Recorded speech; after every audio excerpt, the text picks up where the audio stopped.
I have had a ton of clients lately coming to me and saying, my baby is waking up 15 minutes, 20 minutes, 30 minutes after bedtime. What is going on? So today we're going to talk all about false starts, what they are, why they happen, and how to actually fix them. So if we haven't met before, I'm Jensine. I am a certified pediatric sleep consultant, and I'm also a mom of 3 who takes real sleep science with real life strategies and pairs them together to get your family the sleep that you need to thrive, not just survive. So false starts are so hard to deal with as a parent because it's like I've had all day with you. I am putting you down to bed. I'm ready to rest and relax and do my own thing. And then you wake up. And then I get you back to sleep and I rest and relax and start to do my own thing.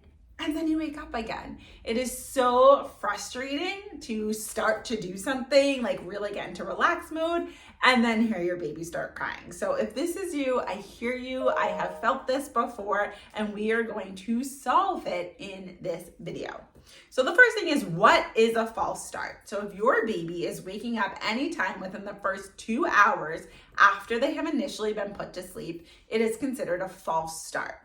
That means that they started to get into the rhythm of sleep cycle, but something interrupted them, waking them up. Usually it's something internal. It's a reason that they are waking, not something external, like you made a super loud noise, there was a car beeping outside, things like that. It's usually something internal that's waking them, driving them to wake instead of someone accidentally waking them up. So if this is you and your child, listen to the entirety of this video, because at the end, I'm going to talk about exactly what to do to help fix these false starts.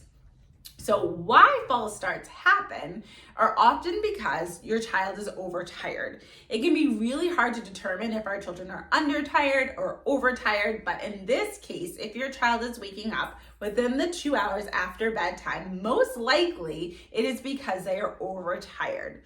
So then we have to do a little bit more digging to figure out, why are they overtired? Are they not taking the appropriate number of naps for their age? Are they not getting the appropriate amount of sleep total during the day for their age? Is their bedtime too late? Maybe their sleep is great during the day, but then the wake window before bedtime is too long. And then the last thing that we really have to dive into is, how are they initially falling asleep? Because if they're needing a lot of support to fall asleep, maybe bedtime is a little bit too late, they're needing a lot of support to get to sleep, and then when they wake up, they're not able to get themselves back to sleep, which makes them tired and cranky and even more overtired than they already were initially. So there's a couple of things that we have to dive into, and each family is different. So on this video, I cannot pinpoint for you exactly what is going on, but I'm going to put a link in the description to book a free one-to-one sleep solutions call with me so we can dive in a little deeper, figure out what's going on, and then talk about how to get the step-by-step to be able to end this overtiredness, so your child, once you put them to bed, you can confidently know that they are going to sleep for the duration of the night. So how we fix this. Like I said, it's usually because they're overtired, so we have to look at, why are they overtired? I have other videos that can also link to this that's going to talk about nap duration and nap schedules, sample nap schedules by age. So that is the first thing that I want you to go look at to be able to determine, is my child taking the right number of naps for their age? You might be in a time when they're ready to do a nap transition. So maybe they're going to be going from 3 to 2 naps.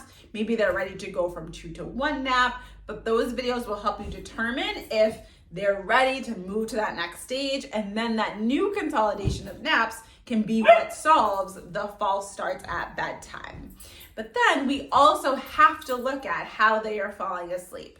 If children are overtired, it usually means that their cortisol levels are a little bit higher than we would like them to be. We are still very primitively set. If you have listened to any of my other videos, I say this all the time.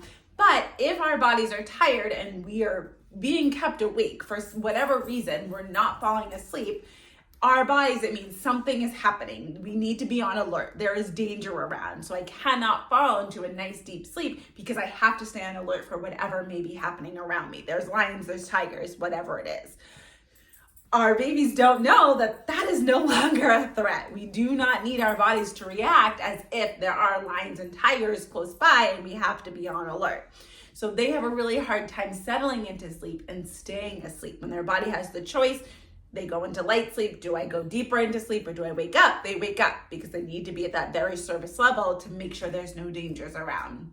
So we need them to A, not be overtired, but B, know how to get themselves to sleep. So when they do wake up, they can get themselves back to sleep. The first step in the false starts may be that they continue, but they are able to get themselves to sleep on their own every time they wake up. So you as a parent don't have to go in and provide that support. Then we're gonna see it get more seamless as they really get good at being able to fall asleep on their own, and we have adjusted their schedule, but we have to start somewhere. So if you are looking for more support to be able to A, adjust their schedule, and B, help them fall asleep independently, again, I'm going to put the link in the description, the first thing that you're gonna see to be able to book a one-to-one sleep solutions call so we can do this for you. I'm so excited that you're watching this to end those false starts so you can actually have your evenings back. Take a second right now. What would you do with your evenings if you didn't have to just kind of sit and twiddle your thumbs waiting for the next time your baby woke up? You could dive into a new Netflix series, you could start a hobby, you could spend more time with your spouse. For me, I always wanted to go to bed early when my child wasn't sleeping well, but then it's like, well, I can't because it's worse to fall asleep for a little bit and then be woken up than to just wait up until I knew that his wakings would end for the night and then finally go to sleep. So really think about what could life look like when you knew for sure that your child was not going to wake up in that initial stretch over bedtime. So pop it in the comments if you want to talk more about that, because it is totally possible and this can be changed quickly. I have clients that it takes 2-3 days for us to end the false starts, and then they are good to go. Then we're working on other things like overnight wakings and naps, but the false starts at bedtime can be solved so quickly. So again, book that free call and I will talk to you there.